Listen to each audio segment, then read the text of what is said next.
उसी परम ब्रह्म परमेश्वर का हम ध्यान करें। सीधे होके बैठे, कमर गर्दन मस्तक को सीधा रखें, हाथों की तर्जनी और अंगूठे को मिला के रखें। ये ध्यान मुद्रा कही जाती है। आंखों को बंद करें। बंद आंखों से मस्तक में ब्रह्म ज्योति को देखें। उसी ज्योति में से उठते हुए नाद गुंजार को सुने। आती जाती हुई सांस पर ध्यान दें। गहरी शांति का अनुभव करें।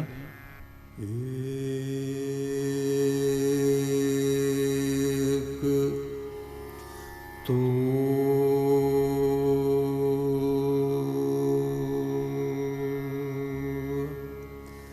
सच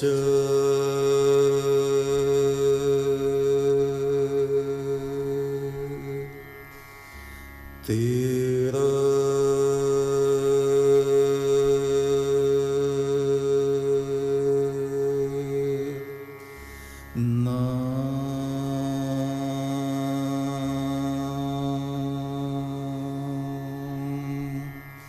सच्चा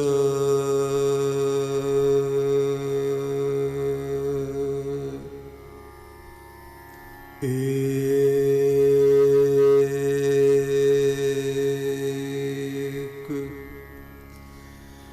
तो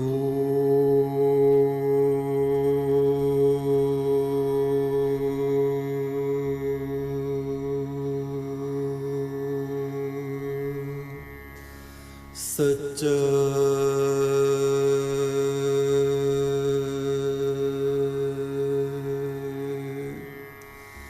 तेरा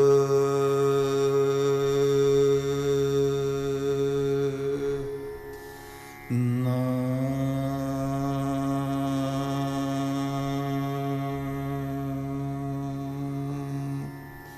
सच्चा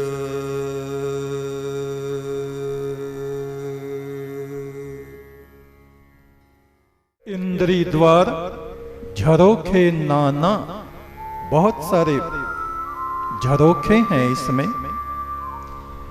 तहाँ तहाँ सुर बैठे कर थाना। वहां झरोखों में देवगण, इन इंद्रियों के स्वामी देवता अपना अपना स्थान गाड़ के बैठे हुए हैं।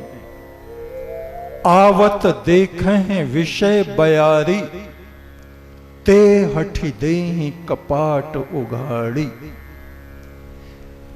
विषय विकारों की हवा को आते देखकर वे देवगण उन दरवाजों को बंद नहीं रहने देते, उनको उघाड़ देते हैं। अच्छी तरह से वे विकार हम मनुष्यों के भीतर अपनी जगह बना लें। उन विषय भोगों को हम उन देवताओं से भिखारियों की तरह हाथ फैला फैला के मांगते रहें। वे ऐसा चाहते। वे कभी ये नहीं चाहते कि मनुष्य में जो मर्त्य भाव है, मृत्यु का भाव है, मरण धर्म भाव है, वो कभी इनका नष्ट नहीं होना चाहिए। किंतु जो उस परम ब्रह्म की आराधना अपनी अंतरात्मा में करते हैं, वे धीरे धीरे धीरे इस मृत्यु की धुंध से बाहर निकलते चले जाते हैं और उन्हें ज्ञान हो जाता है कि मैं शरीर नहीं हूं, मैं आत्मा हूं। मेरी कभी मृत्यु नहीं। फना कैसी बका कैसी जो तेरे आश ना ठहरे, कभी इस घर से जा निकले कभी उस घर में जा ठहरे। सृष्टि काल से ही ये आत्मा तरह तरह के शरीर के परिधान वस्त्र बदलती रहती है। हम लोग भी अपने कपड़े बदलते हैं, ये गंदे हो गए, बदलो। ऐसे ही ये जीवात्मा अनेक जन्मों के बाद इन जीवात्माओं में वो ब्रह्म ज्योति जागृत होती है, ब्रह्म भाव जागृत होता है। स एव ही परम ब्रह्म, ये आत्मा की ज्योति ही परम ब्रह्म है। तद ब्रह्मा हम न संशयः, ये परम ज्ञान है, ये विज्ञान है, इसमें मनुष्य ठहर नहीं सकते। सो अहम, जो वो समुद्र है वो ही मेरे प्याले में पानी है, प्रकाश है, इस भावना में मनुष्य ठहर नहीं सकते। थोड़ी देर में अभी पैरों में दर्द होगा, हे भगवान, इधर ध्यान जाएगा। और कोई दुख संकट आएगा, उसमें ध्यान आएगा। तरह तरह के देवताओं की मनौतियां मानने लगेंगे, प्रसाद बोल देंगे, यहां बैठे हैं और प्रसाद बोल देंगे वैष्णो देवी का, पहाड़ में जाओ चढ़ाने। जरा सी बात पे बैठे हैं, यहां प्रसाद बोल देंगे, काशी जी का मेरा ये काम हो जाए, काशी जी में प्रसाद चढ़ेगा। काम होना चाहिए, तृष्णा, लालच, लोभ, भिखारियों की तरह हाथ फैलाए रहो, जन्म जन्मांतर तक भिखारी बने रहो। जो भिखारी हैं वो उस सम्राट के मित्र कैसे बन सकते हैं, बताओ? जिसको भीख मांगने की आदत पड़ गई है, और वो भी उसके कर्मचारियों से, सीधे उससे नहीं। उनको उस परमात्मा की मैत्री कैसे प्राप्त होगी? हो ही नहीं सकते। तुम अपने मित्र को फोन करो, हाँ भाई जरा 1.5 लाख की जरूरत है। अगली बार फिर फोन करो, हाँ भाई 50,000 लेते आना। फिर फोन करो, हाँ भाई कहते ही वो फोन काट देगा। इसको तो और कुछ काम नहीं, मेरा खून चूसने पे लगा हुआ है। ऐसे मित्रों को कोई मित्र पसंद नहीं करता, और परमात्मा तो बिल्कुल भी नहीं करता। इच्छाओं में हमारा जीवन दबा रहता है, और परमात्मा देवगणों को कहता है, तुम जरा इनको देख लो, तुम इनको देख लो, तुम इनको देख लो। कुबेर महाराज ये गरीब हैं, कंगाल हैं, इनको धन दे दो। लक्ष्मी जी इनको धन दे दो। वो आते हैं उल्लू पे बैठ के, और उल्लू पहले बैठता है आदमी के सिर पे। जिस पे अधिक धन हो जाता है वो धर्म से विहीन हो जाता है। अधिक धन थोड़ा बहुत तो ठीक है, जिसमें गुजर बसर होती रहे, आदमी की बुद्धि खराब ना हो।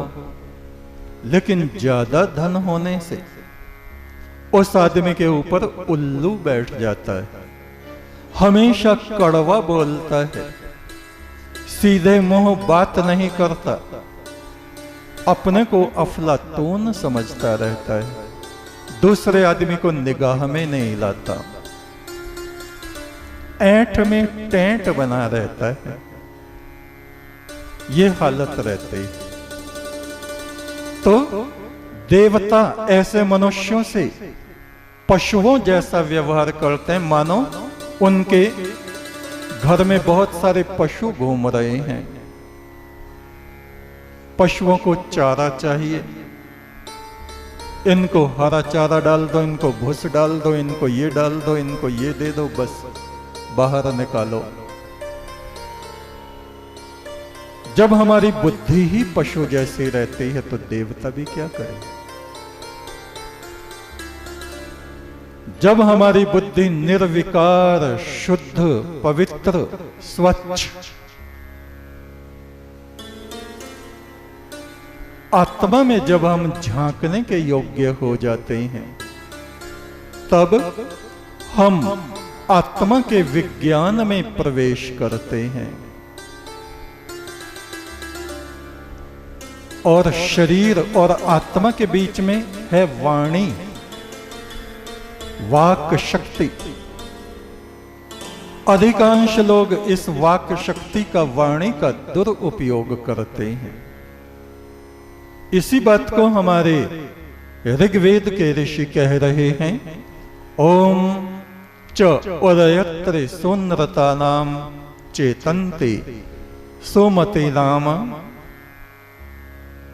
ये वाणी जब सत्य में स्थित होती है, परमात्मा में स्थित होती है, उसके नाम को जपने में लगती है, मृदुता इसमें आती है, तो यह हमारे जीवन को, हमारी आत्मा को उच्चता में, परम ब्रह्म में ले जाती है। यज्ञम दधे सरस्वती, इस वाणी का सदुपयोग ही यज्ञ है, पवित्र कर्म है, पुण्य कर्म है। तब हमको ब्रह्म रस की प्राप्ति होती है।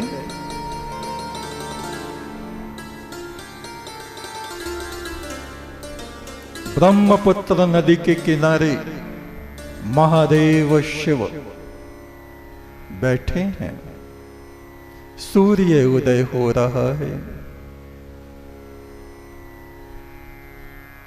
उनके शिष्य नंदी उनके चरणों में बैठे हैं। शिव ने कहा, नंदी तुम्हारे बहुत से जन्म हो चुके, एक जन्म में तुम धर्मध्वज नाम के आचार्य थे।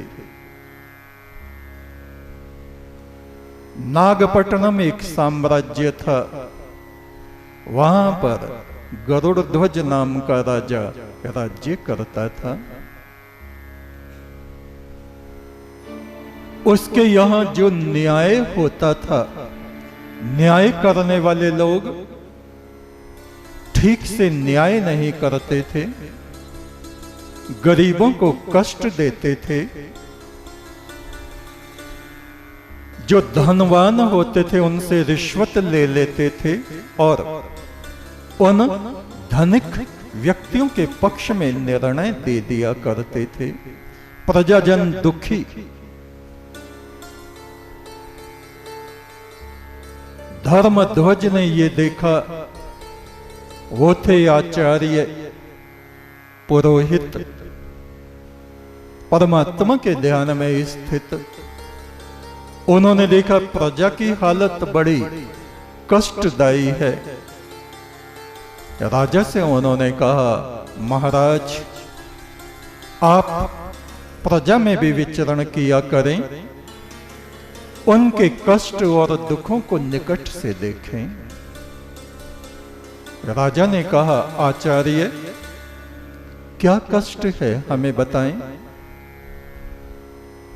आचार्य ने बताया, प्रभु आपने जो न्यायाधीश नियुक्त किए हैं वे अधर्मी हैं, पाप आत्मा हैं, लालची हैं, वे सही से न्याय नहीं करते।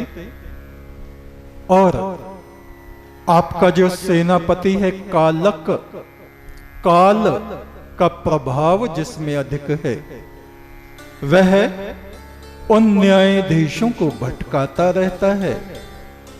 उनकी रिश्वत का एक बड़ा भाग वो स्वयं ग्रहण करता है।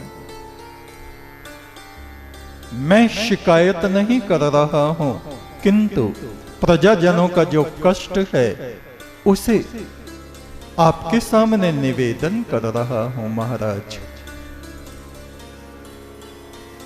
और राजा गरुड़ ध्वज ने खुद देखा ध्यान से, तो उन्होंने पाया आचार्य जो कह रहे हैं वो सत्य है।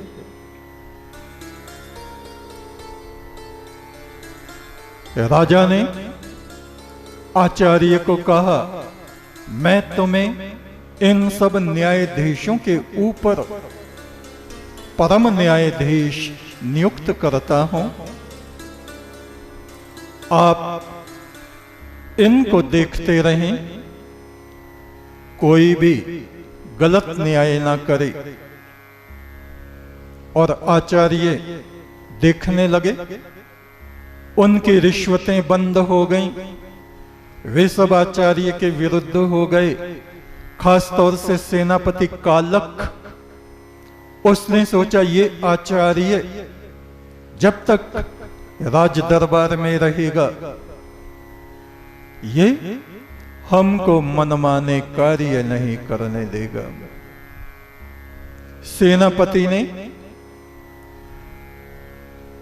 राजा को आचार्य धर्मध्वज के विरुद्ध भड़काना शुरू किया। राजा ने देखा बाहर कैसा कोलाहल हो रहा है। जिनको न्याय मिला था वो धर्मध्वज की जय जयकार करते हुए आ रहे थे। सेनापति कालक ने दिखाया खिड़की में से, देखो महाराज, आपका कोई जय जयकार नहीं कर रहा। वो जो मक्कार आपका आचार्य है, सब उसको देवता की तरह पूज रहे हैं। मुझे लगता है कुछ दिनों में प्रजा आपका नाम लेना भी भूल जाएगी। और ये जो आचार्य है आपके विरुद्ध षड्यंत्र रच देगा और आपके राज्य को हथिया लेगा। राजा वैसे तो बड़े बुद्धिमान होते हैं, लेकिन कहीं कहीं कच्ची बुद्धि के भी होते हैं। राजा के दिमाग में वो बात बैठ गई, हाँ हो सकता है। उन्होंने सेनापति से कहा, फिर क्या किया जाए? सेनापति ने कहा, महाराज आप इस आचार्य से असंभव कार्य करने को कहें, ये वो कार्य कर नहीं पाएगा और आप इसका वध करा दीजिए। राजा को भी बात जच गई, ठीक है। राजा ने आचार्य को बुलाया, कहा, आचार्य आप तो हमारे साम्राज्य में देवता की तरह पूजनीय हो गए हैं। प्रजाजन आपका जय जयकार कर रहे हैं। आचार्य ने कहा, नहीं महाराज, ये मेरा जय जयकार नहीं है, ये आपका जय जयकार है। आपकी न्याय प्रियता, आपके धर्म आचरण का जय जयकार है महाराज। राजा ने कहा, देखो मेरे लिए इंद्र के नंदन बन जैसी एक उपत्यका तैयार कराओ और कल ही मैं उसमें विचरण करूंगा। इंद्र का जैसा नंदन बन है, ऐसा एक उपवन रात रात में लगवा दो। अन्यथा क्या महाराज? अन्यथा तुम्हारा मस्तक धड़ से अलग होगा। एक तू सच्चा, तेरा नाम सच्चा, संसार के मालिक तेरा नाम सच्चा। एक तू सच्चा, तेरा नाम